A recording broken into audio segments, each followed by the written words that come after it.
కేటీఆర్ ఏమంటారు ఇలాంటి అక్రమాలు జరగాలని చెప్తున్నాడు. అయినా మీరు ఏసీబీ వాళ్ళు అంటే ఇప్పుడు కేసు రిజిస్టర్ అయింది. కేటీఆర్ గారు ఏదైతే ఉందో నిజం చెప్పారు, అలాంటిది ఏం జరగలేదని చెప్పారు. బట్ ఏసీబీ వాళ్ళు ఆల్రెడీ విచారణ చేస్తా ఉన్నారు. సో అందుకే as a law obeyed citizen తను వెళ్ళారు. యాజ్ పర్ కాన్స్టిట్యూషన్ ఏదైతే ఉందో దాని చట్టం ప్రకారమే ప్రతిదీ ఏదైతే యాజ్ ఏ సిటిజన్ తను బాధ్యతగా ఎలాంటి స్టెప్స్ తను తీసుకోవాలో, ఏ విధంగా కోఆపరేట్ చేయాలో ఆయన తప్పకుండా కోఆపరేట్ చేస్తారు. అందులో ఇప్పుడు ఆల్రెడీ చేశారు కదా, ఎఫ్ఐఆర్ ఉంది కదా, మీరు చూసారు. అదే చీటింగ్, డిసానెస్టీ, అది క్రిమినల్ బ్రీచ్ ఆఫ్ ట్రస్ట్, ఇంకా 120B క్రిమినల్ కాన్స్పిరసీ అవన్నీ సెక్షన్స్ పెట్టారు. కానీ ఆ కేసెస్ ఏమీ అసలు రెలవెంటే కాదు ఆ సెక్షన్స్ పెట్టినవన్నీ. లేదండి,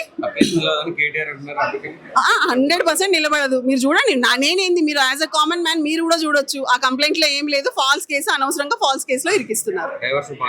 100% డైవర్షన్ పాలిటిక్స్. రైతు భరోసాను ఎగ్గొట్టే పద్ధతులు ఇవన్నీ మీరు చూడండి. ప్రతిసారి ఏ రోజైతే వాళ్ళకి ఎండ్ ఆఫ్ ది డే వచ్చి ఆ భరోసాని వాళ్ళు కంప్లీట్ చేయాలో అది చేయకుండా కావాలని చెప్పి ఎప్పుడైతే ఇది అనుకుంటారో ఆ టైంలో ఒక సెన్సేషనల్ ఏదైనా న్యూస్ తీసుకురావాలి, ఏదైనా ఇష్యూ చేయాలి, ఆ ఇష్యూని డెవలప్ చేస్తే దానివల్ల ప్రజలు మర్చిపోతారు. అయ్యో ఇట్లా అయిందా, కేటీఆర్ సార్ ఇట్లా పోయినరా అనేసి పాపం వాళ్ళ అదిలో ఉండగానే ఈ నెల 2 నెలలు గడిపించుకోవాలని చూస్తున్నారు. అట్లా నెక్స్ట్ రైతు భరోసా ఉంది, పూర్తి స్థాయిలో వేస్తారంటారా? దాన్ని కూడా అసలు అదే చెప్తున్నా కదా, రైతు భరోసా 15,000 అన్నది 12,000 కుదించింది. అది కూడా వేయాలి, యాజ్ పర్ వాళ్ళ ప్రామిస్ ప్రకారం ఇవ్వాల్సింది ఇవ్వలేరు.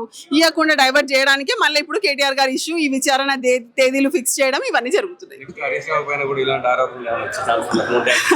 ఇప్పుడు నేను ఏమంటున్నా అంటే వాళ్ళు ఆల్రెడీ ఏమేమి చేస్తారు అనేది ఆల్రెడీ ఒక లిస్టే చెప్పేసిరు. కేసీఆర్ గారి ఆనవాళ్ళు లేకుండా, బీఆర్ఎస్ పార్టీ ప్రభుత్వం ఆనవాళ్ళు లేకుండా చేద్దామనే ప్లానే. సో మా ముఖ్య నేతలని కావాలని టార్గెట్ చేస్తారు ఎట్లన్నా. సో ఏం చేస్తారో చేయండి, ఎవ్వరు భయపడేది లేదు. కేటీఆర్ గారు, హరీష్ రావు గారు, కేసీఆర్ గారు ఎవ్వరు భయపడరు. ఏ కార్యకర్త కూడా ఏ social media, BRS party social media నుంచి ఎవ్వరు కూడా భయపడేది లేదు. బికాస్ ఇవన్నీ తప్పుడు కేసులు. ఈ తప్పుడు కేసుల కోసం మేము భయపడాల్సిన అవసరం లేదు. బీఆర్ఎస్ కార్యకర్తలకు మీరు ఎలాంటి ఇంటిమేషన్ అక్రమ కేసులు పెడుతున్నారు ఆరోపిస్తున్నారు కదా?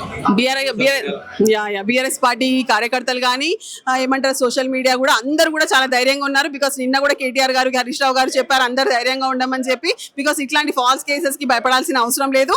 అండ్ అందరూ ధైర్యంగా ఉన్నారు. ప్రతి ఒక్క కార్యకర్త మళ్ళీ కేసీఆర్ గారు లాగానే వస్తారు ముందుకి. అదే విధంగా అందరు ఎదుర్కొంటారు. సో భయపడొద్దని చెప్పారు. సో వాళ్ళు ఎవ్వరు కూడా భయపడరు.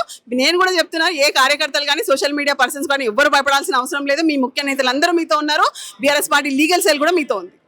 కేటీఆర్ మొహంలో జైలుకి వెళ్తారన్న భయం ఉందని కాంగ్రెస్ మీకు అనిపించిందా?